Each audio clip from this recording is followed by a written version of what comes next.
Before I begin, here's a quick message for you watching right now. If you enjoy emotional, real-life stories that feel like they could be your own, take just a second to like this video, subscribe to the channel, and turn on notifications.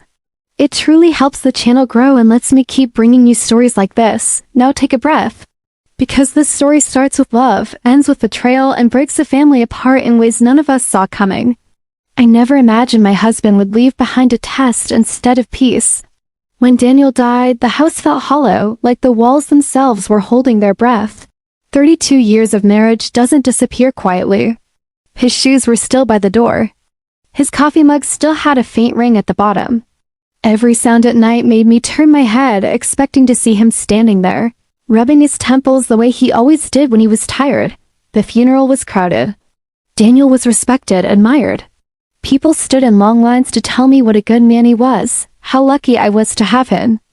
I nodded, thanked them, smiled when I was supposed to. Inside, I was numb. Grief hadn't arrived yet. It was waiting. I could feel it pacing just outside my chest.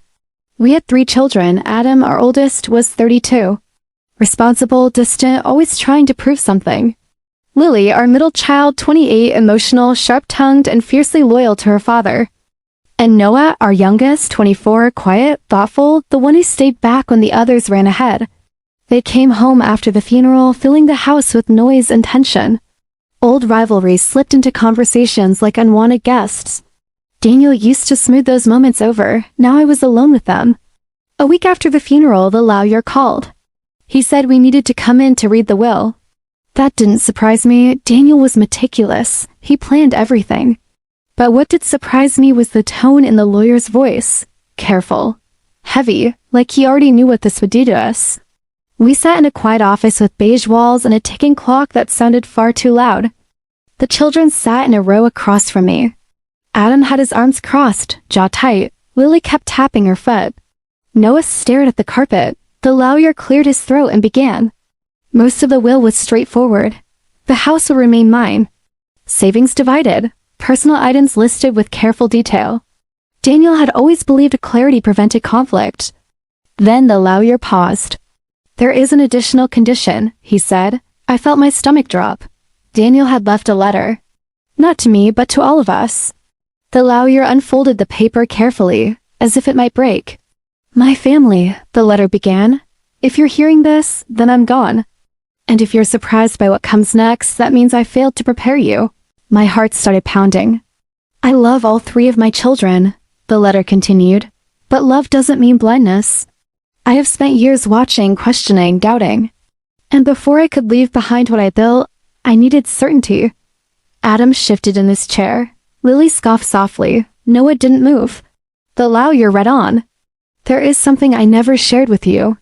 Something I carried alone. And now, through my will, I am asking each of my children to take a test.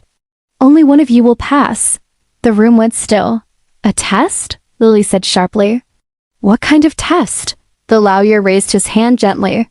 Please, let me finish. Daniel's words felt colder now. This is not about intelligence or success. It is about truth. I felt dizzy. This didn't sound like the man I married, or did it?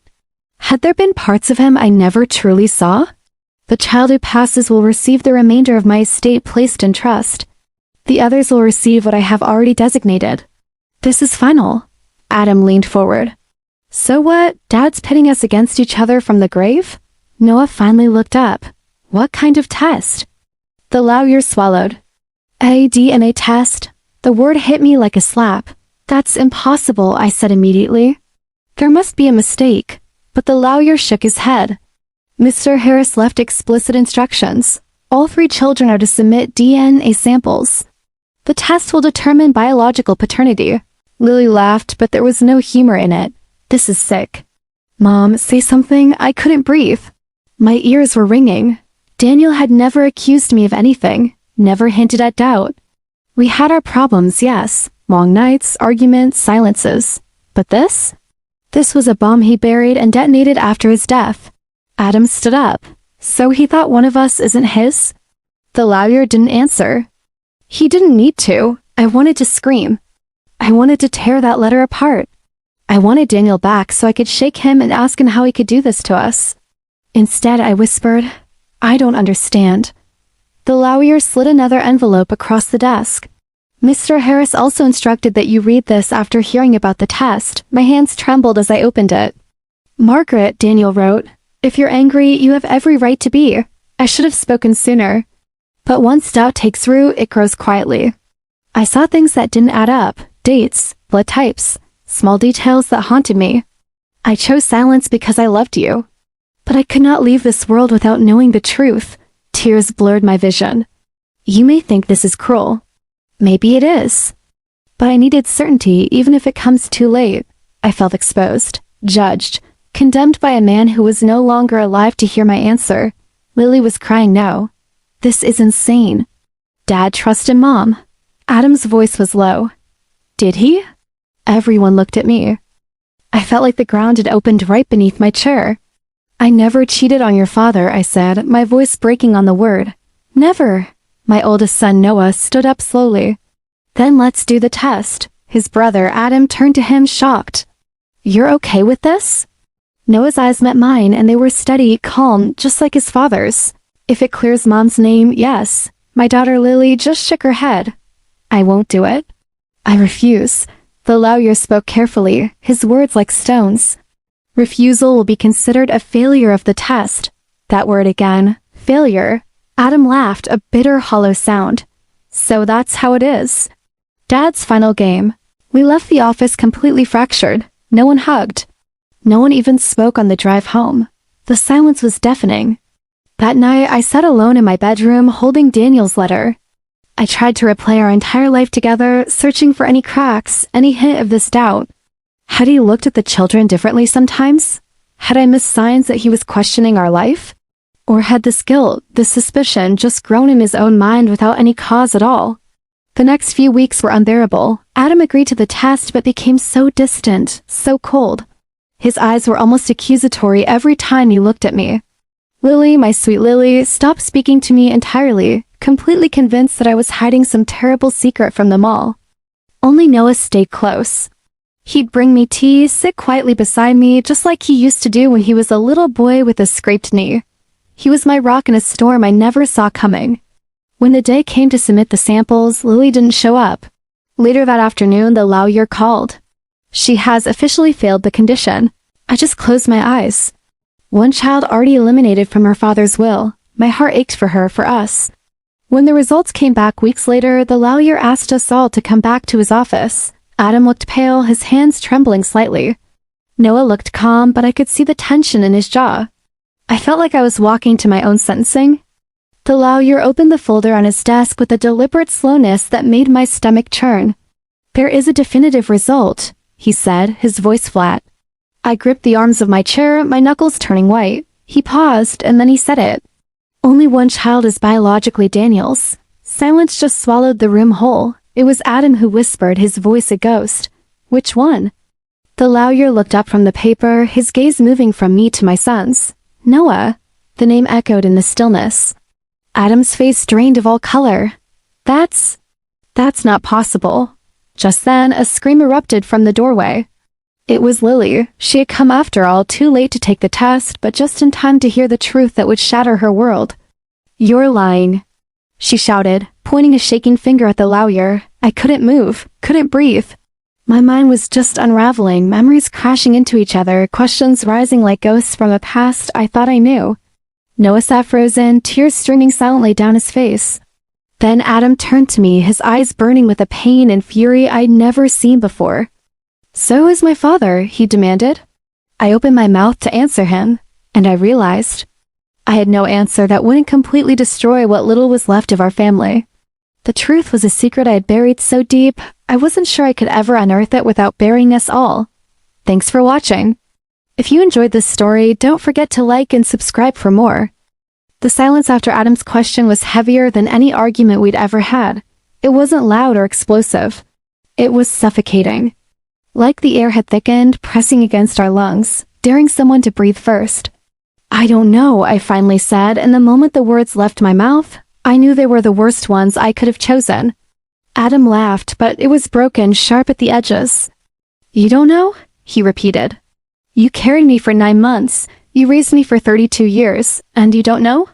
Lily stepped forward, her face twisted with fury and pain. "Stop lying," she said. "Just stop." "Dad wouldn't do this unless there was something." Noah stood up then. "Enough," he said quietly. "This isn't helping." Adam turned on him instantly. "Of course you'd say that. You're the golden child now. Dad's real son." Noah flinched as if he'd been struck. I reached for Adam's arm, but he pulled away like my touch burned. "Please," I said. "We should go home." Home, the word felt wrong now. The drive back was silent. Lily rode with Adam. Noah drove me. I stared out the window, watching familiar streets blur into something unrecognizable. Every memory felt altered, like someone had rewritten the past without my permission. That night, Adam packed a bag.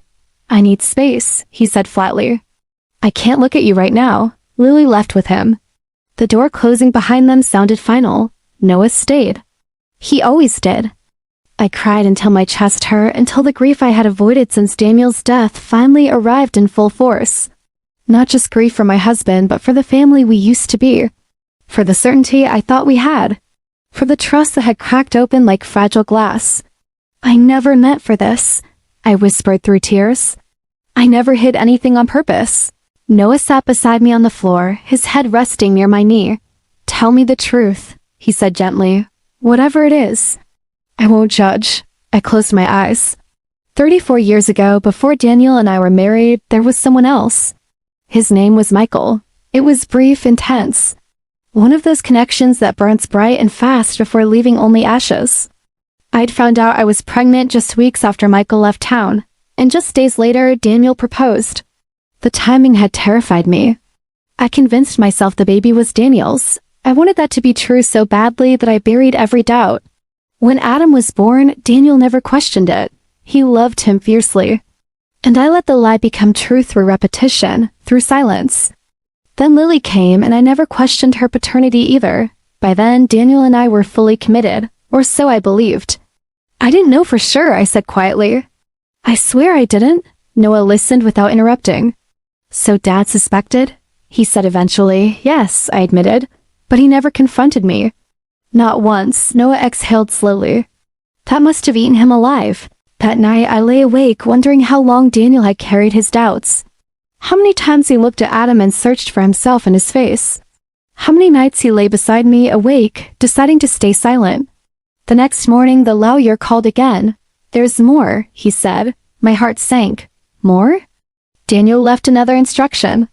One that activates only after the DNA results are revealed. I felt sick. We met again that afternoon. Adam and Lily refused to come. Only Noah and I sat across from the lawyer. He left recorded messages, the lawyer said. Individual ones for each child. Noah's hands clenched. The messages will be released whether the recipients choose to listen or not. The lawyer pressed a button. Daniel's voice filled the room. It was strange hearing him again. Comforting and painful all at once. "Adam," Daniel said, "if you're hearing this, then you know the truth I was too afraid to say aloud. I raised you as my son because that's who you were to me. Biology doesn't erase years of love. But I need you to know that my doubts were never about you. They were about me. About my fear of being a fool." I covered my mouth, sobbing. "For Lily," Daniel continued, "my fiercest child, I'm sorry you had to witness this. You always needed certainty. I hope one day you forgive me for shattering it." Then came Noah's message. "My youngest, my quiet observer. You were always watching, listening, understanding more than you let on. If you are my biological son, it doesn't make you more loved. It simply makes you the keeper of a truth that weighed on me. I trust you with it." The recording ended. The silence that followed was different. It wasn't empty or suffocating. It was filled with the words Daniel couldn't say in life, a final heartbreaking act of love. Noah sat perfectly still. "I don't want the money," he said suddenly. The lawyer blinked, clearly taken aback. "That isn't relevant to." "I don't care," Noah repeated, his voice firm. "I don't want it." I turned to him, my own confusion growing. "Noah, I didn't ask for this," he said, and I could hear his voice starting to break. "I didn't want to win anything." His words hung in the air, heavy with a pain that had nothing to do with money. Later that night, my phone buzzed. A message from Adam. It was short, direct, and sent a shiver down my spine. "Tell me his name." I stared at the screen for what felt like an eternity, my fingers hovering over the keyboard. My heart pounded against my ribs. Finally, I typed the one word that would change everything. Michael. He didn't respond. Days turned into weeks. A silence grew between us, thicker and more painful than any argument. Adam refused to see me. Lily's messages were a barrage of anger, each one a fresh wound. She accused me of ruining everything, of lying just to protect myself. I tried to explain, to apologize, to own my part in the chaos. I sent long texts, left tearful voicemails. But nothing I said could soften their anger. It was like shouting into a void. Noah, bless his heart, became the unwilling bridge between our shattered family. He relayed messages back and forth, a young diplomat in a war he never started, trying his best to calm wounds that just refused to close. Then one evening, there was a knock on the door. It was Adam. He stood on my doorstep, looking utterly exhausted. He seemed older, worn down, like someone who had been carrying an impossible weight for far too long. "I met him," he said, his voice flat. My heart skipped a beat. My breath caught in my throat. "You? What?" "Michael," Adam said, the name sounding foreign and bitter on his tongue. "I found him." The room started to feel like it was tilting. I leaned against the doorframe for support. "And?" A humorless, broken sound escaped him. "He took one look at me and just started crying," Adam said. Said he always wondered. I reached for his hand, slowly, tentatively. This time, he didn't pull away. His fingers were cold. "I don't know who I am anymore," he whispered, and the dam finally broke. He collapsed into my arms, and I held him as he cried, my own heart breaking all over again for him, for us, for the family we once were. But Lily didn't come back, not yet. And a cold dread settled in my stomach as I realized. The hardest, most devastating part of Daniel's secrets still hadn't revealed itself. Thanks for watching. If you're invested in this story, make sure to subscribe and turn on notifications so you don't miss what happens next. Lily's absence was a silence louder than any scream. Days stretched into weeks, and with every buzz of my phone, my heart would leap. Hoping it was her, it never was. She'd always been the one to wear her heart on her sleeve, feeling everything so deeply and never apologizing for it. Now she had channeled all that intensity into a wall of silence, and it hurt more than her anger ever could. Adam started coming around more after he met Michael. He wasn't looking for closure, but for a reflection of himself. He'd sit at the kitchen table, lost in thought, as if trying to piece together who he was supposed to be now. One evening, he looked up and said, "I keep thinking if Dad had just asked you. If he had just trusted you, none of this would have happened." I could only nod. "I think about that every single day." But then, Adam continued, his voice quiet, "if he hadn't done this, I'd still be living a lie." The truth hung between us, fragile and dangerous, but necessary. Noah, on the other hand, wanted nothing to do with the money or the lawyer. He didn't touch the trust fund. Instead, he threw himself back into his work, burying himself in the familiar routines of his old life, desperately trying to find a normal that no longer existed for any of us. One afternoon, the lawyer called again. "There's one final condition," he said. I let out a weak laugh. "Of course there is. This one isn't legal," he explained. "It's personal. Daniel asked me to pass on a request." I held my breath, bracing for whatever was coming next. He wanted the family to gather one last time, all together. At the lake house. Daniel's favorite place in the world. The place where he taught the kids to swim, where we spent long, lazy summers pretending that life would always be that simple. "I don't think Lily will come," I said, the words catching in my throat. "That's up to her," the lawyer replied gently. "But the invitation stands," so I sent the message myself. It was short, a desperate plea. "I know you're angry. I know you're hurt. But please, just this once." For Dad, for days, the only response was silence. Then, the night before we were scheduled to leave, a reply finally came. "I'll come. But don't expect forgiveness." It wasn't everything, but it was enough. The drive to the lake house felt like traveling back in time. The familiar trees, the winding road, the final curve that revealed the shimmering water. Everything was exactly as I remembered it. We were the ones who were different, broken, and changed. Lily arrived last. She got out of her car slowly, her face a mask of caution, her eyes red-rimmed and tired. Seeing her, Adam froze. Noah swallowed hard, looking away. For a long, painful moment, none of us moved, suspended in the heavy air between us. Then Lily broke the silence. Let's just get this over with. Inside, the house smelled of wood, dust, and 1,000 forgotten memories. Daniel's fishing rod was still propped in the corner, his old jacket still hanging by the door. We gathered in the living room, the tension so thick you could feel it pressing down. I'll say it, Lily said suddenly, her arms crossed tightly over her chest. I'm angry. At Mom, at Dad, at both of you. Her gaze swept over her brothers, then landed on me. I know, I whispered, my voice barely audible. It was a start. A painful, difficult start, but a start nonetheless. You lied, and Dad didn't trust you. And somehow, I'm the one who feels like the ground disappeared under my feet. Adam just nodded. Me too. Noah looked at her. I never wanted this. I would give it back if I could. Lily let out a bitter laugh. You can't get back the truth. A heavy silence fell between us. Then Lily turned to me, her voice trembling. Was I ever his? The question sliced right through me. Yes, I said, without a moment's hesitation. You are Daniel's daughter. Completely. There was never ever any doubt about you. She exhaled a shaky, relieved breath, and tears finally spilled down her cheeks. I needed to hear that, she whispered. That night, we sat by the lake, the moonlight dancing on the dark water. It almost felt like Daniel was there with us, watching, waiting. I hate him for this, Lily said softly. But I miss him so much. I know, Adam replied, his voice thick with emotion. Noah got up and walked to the water's edge. He was scared, he said, his back to us. People do strange things when they're scared. The next morning, we found one last envelope sitting on the kitchen table. The lawyer never mentioned this one. Inside, we found Daniel's familiar handwriting. If you're reading this together, then maybe I didn't fail completely. I know this test caused pain. I know I broke something precious. But I also exposed a truth that would have continued to rot beneath the surface. Families don't survive on secrets. They survive on honesty, even when it hurts. I closed my eyes, letting his words sink in. The letter continued. I loved you all, not equally. Not perfectly, but completely. If you can forgive me, forgive each other first. And just like that, the floodgates opened. We all cried. Together, when we finally left the lake house, something had shifted.